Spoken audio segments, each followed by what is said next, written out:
भारत में शहद का कारोबार एक अलग स्तर पर चलता है। शहद को लेकर लोगों के मन में जिज्ञासाएं भी रहती हैं और बहुत बार हम ये भी देखते हैं कि शहद को लेकर कुछ मिसकम्युनिकेशन या जानकारी का अभाव भी रहता है। तो हम देखते आते हैं कि इस शहद में मिलावट है, अगर वो मिलावट है तो वो कैसे पता की जानी चाहिए और सबसे अच्छा शहद कौन सा है।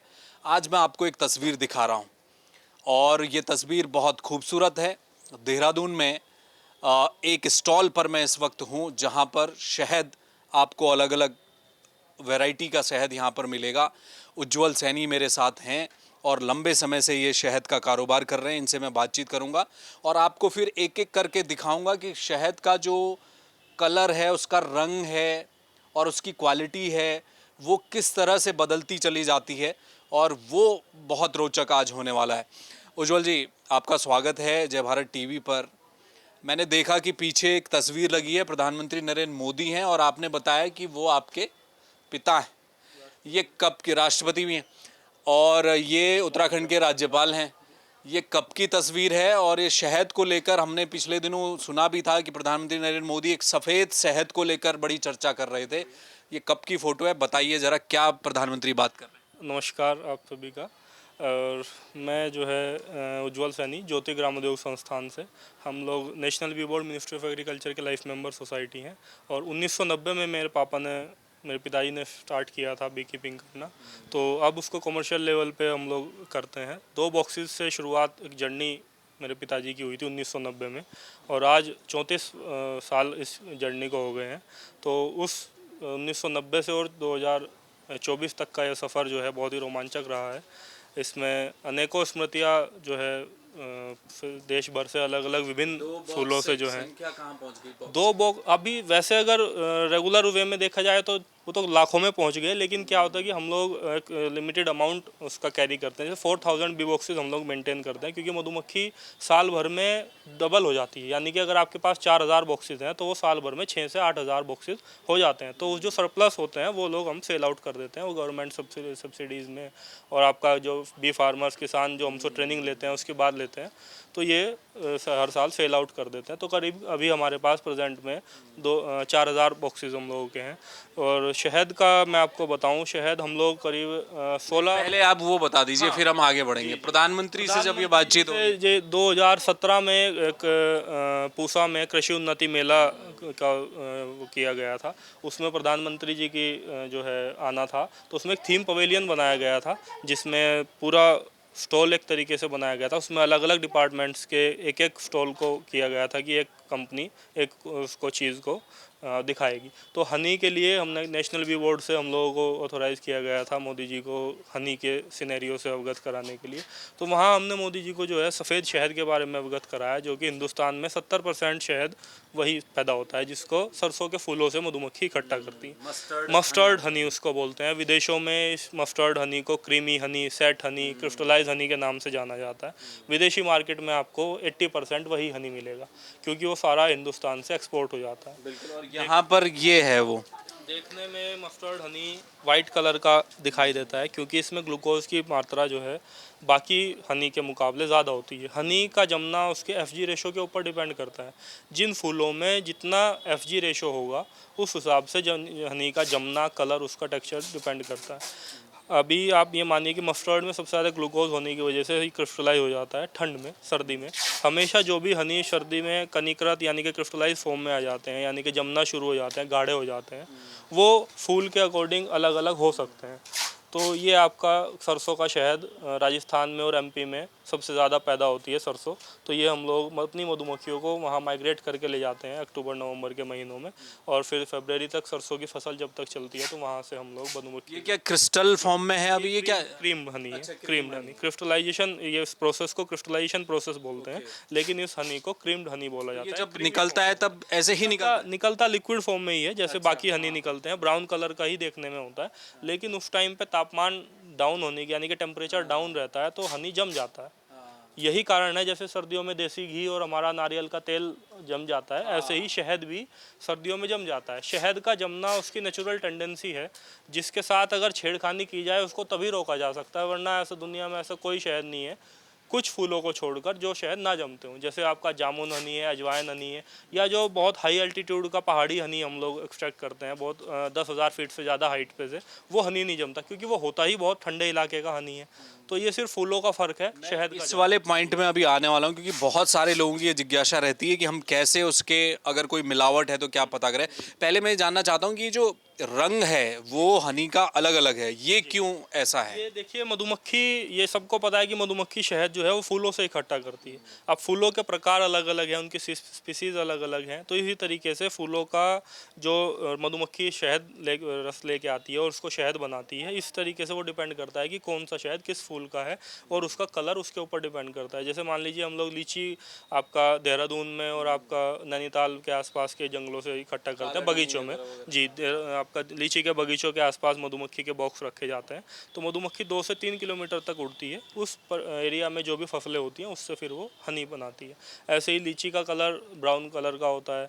आपका जो पहाड़ी हनी है वो सबसे हल्के रंग का होता है, उसको वाइट हनी भी बोला जाता है। और आपका मस्टर्ड तो वाइट कलर का होता ही है। ये अच्छा, ये वाला आप इसका कलर देख सकते हैं, एक बार पारदर्शी लगता है, बिल्कुल देखने में ट्रांसपेरेंट लगता है। कोई इसको भी, जैसे आप बोल रहे थे कि मस्टर्ड हनी को कोई पहचान नहीं पाएगा शहद है, तो इसी तरीके से इनका शहद भी देखने के बाद भी लोगों को लगता है कि ये पता नहीं, ये शायद सबसे महंगा भी है। सबसे महंगा शहद है, हिंदुस्तान का सबसे प्रीमियम हनी है, क्योंकि बहुत हाई एल्टीट्यूड का हनी है। वहाँ उस इलाके में कोई फर्टिलाइज़र, पेस्टिसाइड्स कोई यूज़ नहीं होता, नॉन पोल्यूशन जोन है।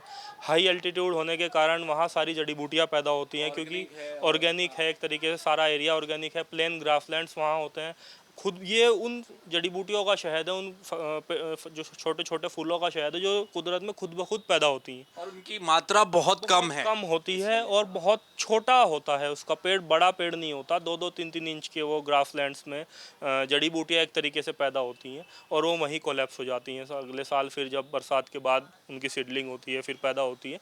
ऐसे ही साल भर में वो 1 या 2 बार, वसंत ऋतु में और दूसरे उसमें सीजन्स में 1 से 2 बार वो आती है। तो ये उसका हनी है, सबसे प्रीमियम हनी है। इसके बेनिफिट्स भी बहुत ज़्यादा होते हैं, नॉन पोल्यूशन जोन का, हाई एल्टीट्यूड का होने की वजह से इसका कलर लाइट है। ये हार्ट के लिए बहुत अच्छा रहता है, जॉइंट्स पेन के लिए बहुत अच्छा रहता है। जी। अच्छा, तो ये तमाम शहद है, आप देखिए बताया ये पहाड़ी हनी है इसलिए सबसे महंगा है।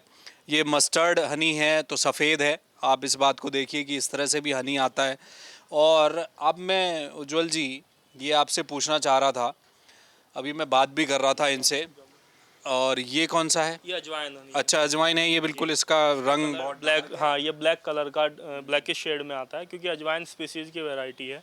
फूल अजवाइन पे भी सफ़ेद रंग का आता है। बल्कि ये बहुत रोचक कहानियाँ हैं मधुमक्खी की। जैसे सरसों पे फूल पीले रंग का आता है, लेकिन वो शहद जमने के बाद सफ़ेद हो जाता है, तो पीले फूलों का सफ़ेद शहद इसको हमारी भाषा में कहा जाता है।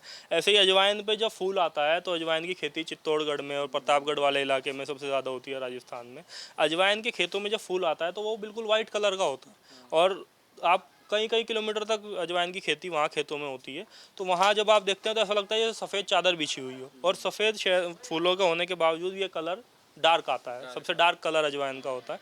अजवाइन पेट के लिए बहुत अच्छी होती है।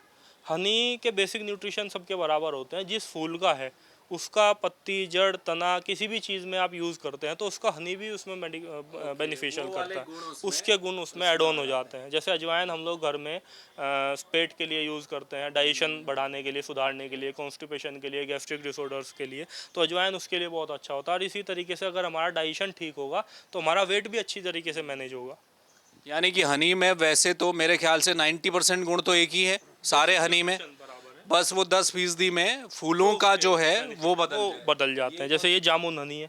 ये अलीगढ़ इटावा में जामुन के सबसे ज़्यादा बगीचे हिंदुस्तान में पाए जाते हैं, तो हम लोग अपनी बीज को माइग्रेट करके वहाँ उन बगीचों के आसपास रखे जाते हैं। तो ये जामुन बाय ओरिजिन ये जो है एंटी डायबिटिक होता है। इस तरीके से मानते हैं कि जैसे जामुन के पत्ते भी, जामुन के गुठली, जामुन का फल, उसका सिरका जो बनाते हैं वो डायबिटिक पेशेंट्स के लिए अच्छा होता है, यानी कि ब्लड शुगर्स को वो मैनेज करता है। तो हनी, अगर जामुन का हनी, वैसे तो प्योर हनी से कभी शुगर लेवल बढ़ता नहीं है, ये सत्य है। प्योर हनी से कभी शुगर लेवल नहीं बढ़ेगा। अगर आपका हनी प्योर है तो आप आराम से खा सकते हैं, क्योंकि कुदरती मिठास है। ये बाहर से आर्टिफिशियली एडिड नहीं है, ये कुदरती मिठास है जो अपना फूलों से मधुमक्खियों द्वारा एकत्रित की जाती है। और जामुन के हनी में ये उस शुगर जो नेचुरल शुगर होती है और मिठास होने के बावजूद ये थोड़ा सा बिटरनेस इसमें आती है, जो ब्लड में जो शुगर लेवल बढ़ता है उसको ये मेंटेन करके रखता है। चलिए, तो अच्छा, मेरा लास्ट सवाल मैं कहना, ये क्या है? यूकेलिप्टस का? अच्छा, इसका भी हनी है? यूकेलिप्टस, हाँ, यूकेलिप्टस हमारा छुटमलपुर और मोहोंड वाले इलाके से निकाला जाता है। उसके जंगल वहाँ पे हैं, बहुत बड़े बड़े पेड़ हैं यूकेलिप्टस के। अब नई फसलों में तो फूल बहुत कम आता है, लेकिन जो पुराने पेड़ हैं उसके फूल खिलने का कोई टाइम है या साल भर रहते हैं? यूकेलिप्टस में 2 बार फूल आता है। हम हिंदुस्तान की क्लाइमेटिक कंडीशंस के अकॉर्डिंग यही है कि सेट टेम्परेचर पे मौसम के अनुसार अलग अलग फसलों पे अलग अलग के बाद फूल आता है। तो यूकेलिप्टस में 2 बार फूल आता है।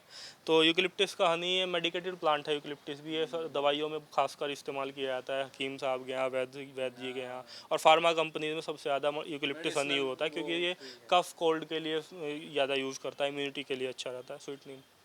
तो बहुत सारे फूल हैं और उनके हनी यहाँ पर दिख रहे हैं। अच्छा, मेरा एक सवाल है, आखिरी सवाल मैं आपसे ये पूछना चाह रहा हूँ। मैं अभी बात कर रहा था कि हनी की मिलावट को लेकर लोगों में एक अलग तरह की चीज़ें हैं।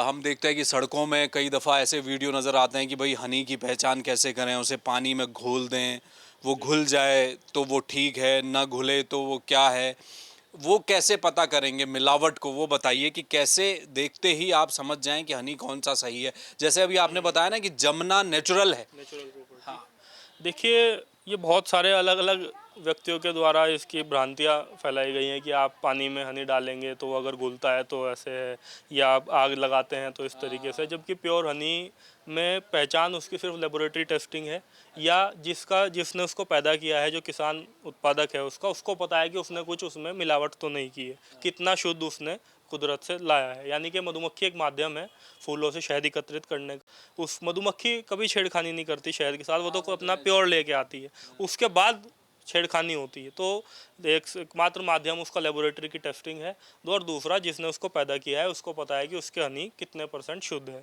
तो पानी में डालने की जो प्रक्रिया बताई जाती है लोगों के द्वारा, उससे सिर्फ उसकी कंसिस्टेंसी चेक होती है, यानी कि हनी में कितने % मॉइस्चर है, वो कितना गाढ़ा है, कितना पतला है। वो जो बोलते हैं कि पानी में आप एक गिलास पानी में अगर स्पून हनी डालेंगे और नीचे जिगजैग बन जाता है, अगर नीचे बैठ जाता है, वो मधुमक्खी के छत्ते जैसा बनाता है, तो उससे सिर्फ आप उसकी कंसिस्टेंसी चेक कर सकते हैं। उससे ऐसा नहीं है कि उसमें आपकी प्योरिटी उसकी चेक करेंगे, उसमें भी हो सकता है मिलावट की जाए। तो लेबोरेटरी ही एकमात्र टेस्टिंग है। और बाकी जो आप हनी जो है वो बीकीपर से लें, क्योंकि बीकीपर तो उत्पादक है, किसान है, वो वहाँ गड़बड़ नहीं करता है, वो छेड़खानी नहीं करता है। ये तो बाद में जो ट्रेडर्स के द्वारा और बाहर जाने के बाद मिलावट होती है, किसानों से किसान मिलावट नहीं करता है। चलिए, तो ये थे उज्जवल सैनी जी, और ये अपने स्टॉल इस समय देहरादून में है, परेड ग्राउंड में। अगर आपको मौका मिले तो आपको ज़रूर आना चाहिए। मेरी ये कोशिश रहती है हमेशा, जब कभी भी इस तरह का कोई स्टॉल मैं देखता हूँ। अभी पिछले दिनों आपने देखा कि एक माल्टे का स्टॉल मुझे जब दिखा, उत्तराखंड के पर्वतीय इलाकों का, तो मैं उसमें चला आया था। कोशिश सिर्फ इतनी है, एक किसान वर्ग जो हमारे देश का है, शहद का कारोबार हो रहा है, और देखिए ना कितना दिलचस्प है। सफ़ेद रंग का हनी है, अगर आपके सामने रख दिया जाएगा तो आप कहेंगे कि जी मिलावट है, ऐसा तो शायद होता ही नहीं है।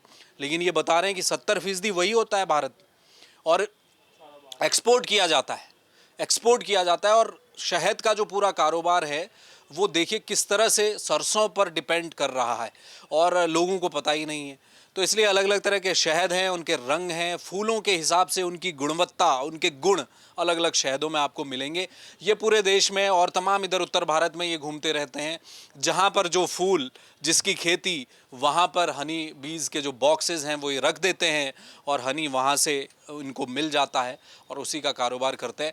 ऑनलाइन भी आप जाकर इनके हनी को मंगा सकते हैं, और यहाँ भी अलग अलग जगह पर जहाँ कभी आपको स्टॉल लगा मिले, जीवन ज्योति ग्राम उद्योग का, तो आप आइए, गुणवत्ता की गारंटी है, ये बोल रहे हैं, लेकिन आइए और चेक करके ले जाइए। आपको बताएंगे, टेस्ट करेंगे और चेक करें, और आखिर में तो लेबोरेटरी में ही चेक होगा, लेकिन मोटे तौर पर आपको पता चल जाएगा कि हनी कितने प्रकार का है, और आप खाएंगे, देखेंगे तो आपको भरोसा भी आपका कायम होगा। इसलिए स्थानीय जो किसान हैं, स्थानीय काश्तकार हैं, शहद का उत्पादन कर रहे हैं, उनसे कभी कुछ ज़रूर ख़रीदा कीजिए, और समझिए कि भारत में कितना बड़ा शहद का कारोबार होता है।